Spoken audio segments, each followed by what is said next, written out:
Hey guys, welcome back to my channel. It's Luna, and I hope you're well, and if you are not, I hope you are well soon. So welcome back to my channel, and we'll get right into it. So, okay, message I'm getting is really about consistency and allowing yourself to slow down in such a way that you can see what's really going on in front of you. Because a lot of people have the tendency, I feel everybody has this tendency, at least at times, to be constantly going in this energy of motion, of wanting to make progress and to achieve a goal and to feel that you're at a point where you are good enough. There we go. So the human mind at times has this idea based on whatever has led to that idea to be there, that something is, and usually it could be societal, it can be cultural, it can be individual, it can be many different levels in many different ways. But that influence creates this idea that in order to be good enough and to feel satisfied, we must reach something, become something, have something. And it's that chasing, that feeling something is always out of reach, that leads us to be unable to see what's right in front of us clearly and what truly matters. It's actually so crazy.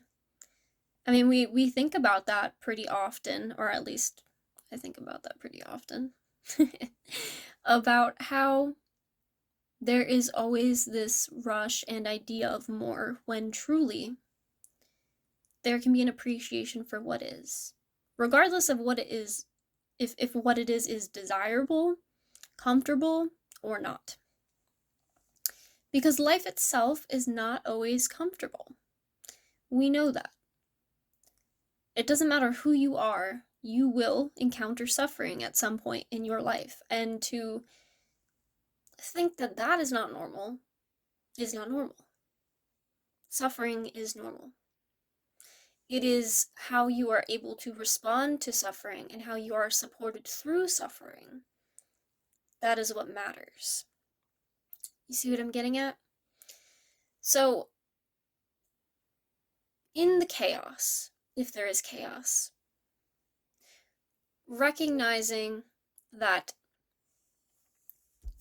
actually to resolve this desire to chase, it's really to slow down and to find satisfaction in the moment-to-moment small things that you typically would not pay attention to, because your mind is, if your mind is stuck in the cycle of constantly thinking, constantly striving, there is no room to see things purely, clearly, and in a way that is satisfying. Because it's essentially, when you're going too fast, you can't notice what's important. When you're constantly moving, you're not able to see the wisdom and the importance of slowing down, which is half of what's important. To be able to move and to be able to rest, to be able to ebb and flow. That's actually a good way to put it. To be able to ebb and flow with life and with your inner processes as a human being. What your body needs, what your mind needs, perhaps what your energetic or soul needs. Depends on how you look at it. So right now, it's essentially, I feel you are being asked to be determined, be determined in the sense of being able to step back from the tension and the constant cycling and observe. A determination to not let this cycling keep you stuck, keep you detached from what's really going on. from what is, from what's right in front of you, from the reality in front of you.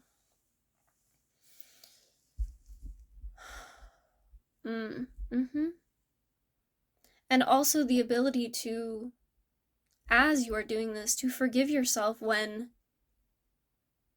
you find yourself actually becoming stuck in it again, right? Because these things take time to unravel and to observe and to notice.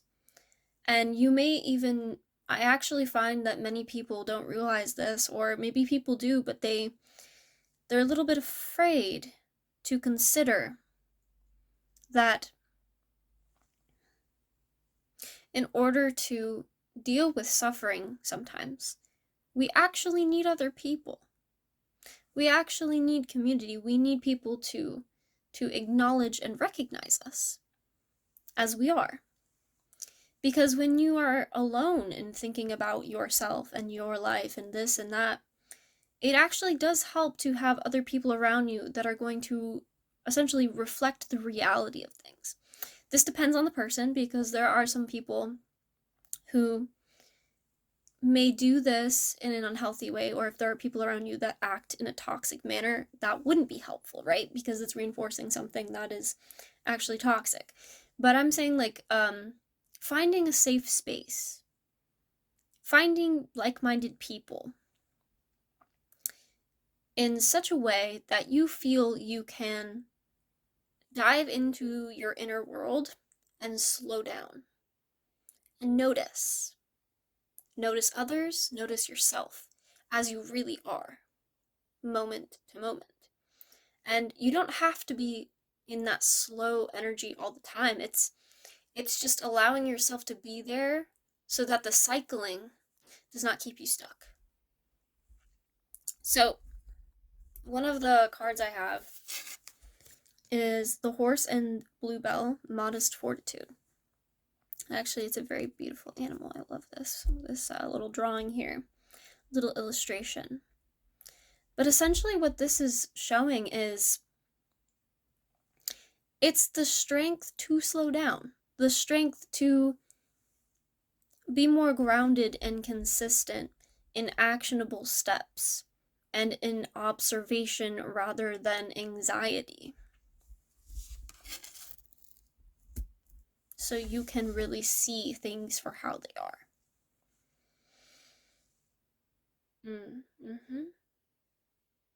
Seeing things for how they really are allows you to address things as needed. And that, because what happens here? 8:08 on the timer, but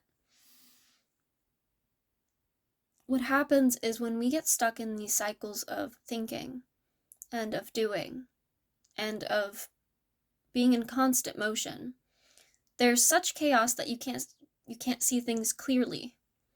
But not only that, it's that you cannot be grounded and consistent with what is actually occurring. So you actually lose, it's kind of ironic, you lose the ability to, in a grounded way, take steps to have control over parts of your life that you do have control over, because you're stuck in the fear of your reality rather than acknowledging your reality and doing what you can in your reality to kind of reconcile that anxiety.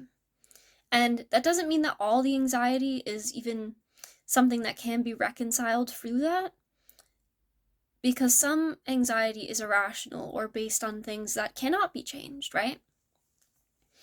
But at the very least, if you can become clear and take control of what is controllable and is actionable in your life, you find that footing and you find that stability and often some satisfaction in that groundedness that allows you to respond to difficulty in a more balanced way.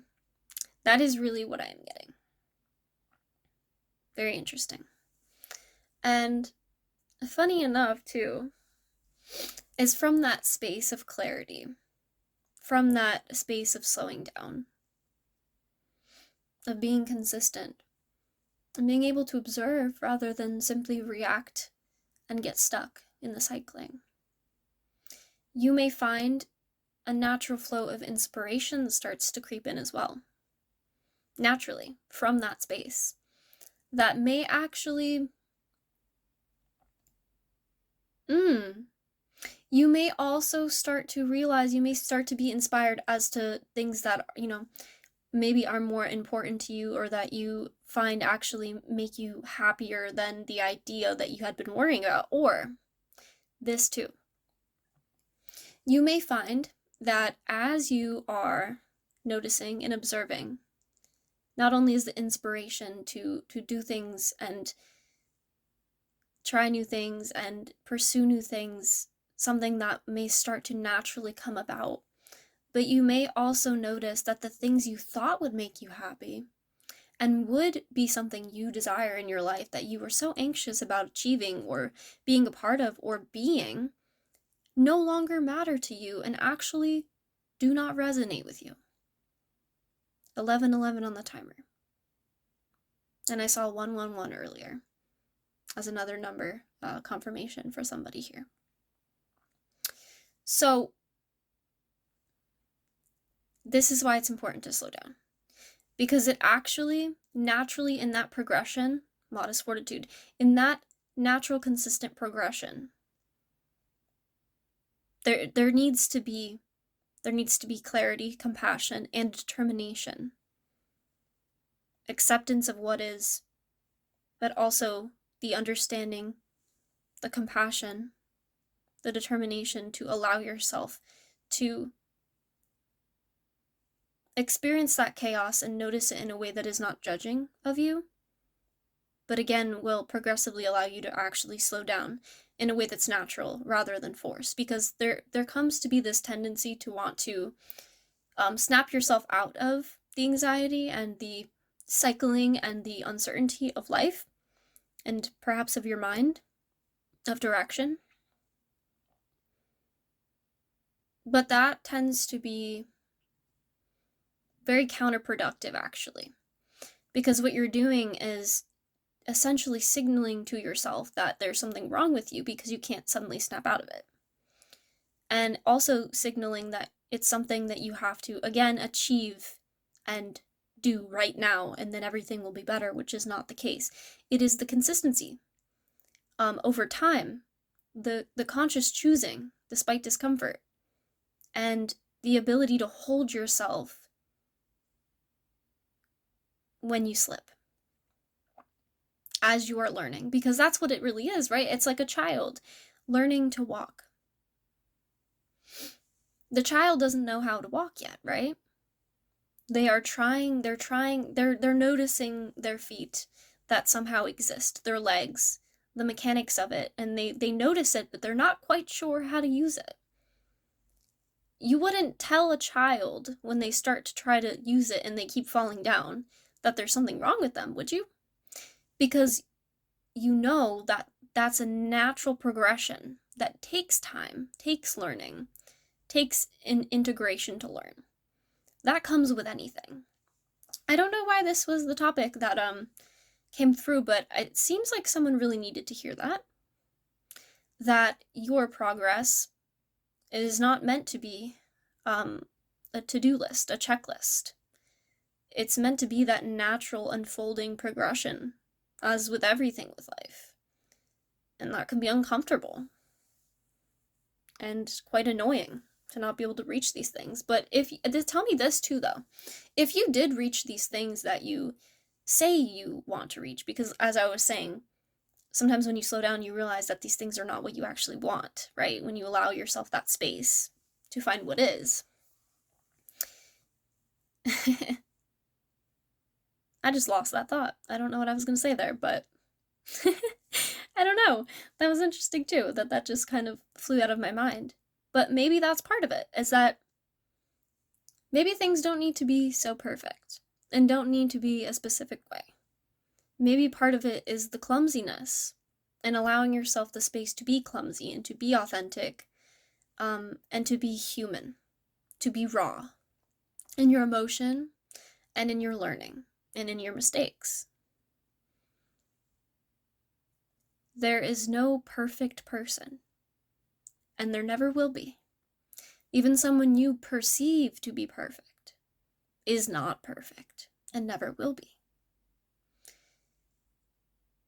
Recognize that. Hold on to that, because that is what will free you from the cycling within you. Okay? And again, it takes time. So that's the message for someone, whoever comes across this and resonates with it.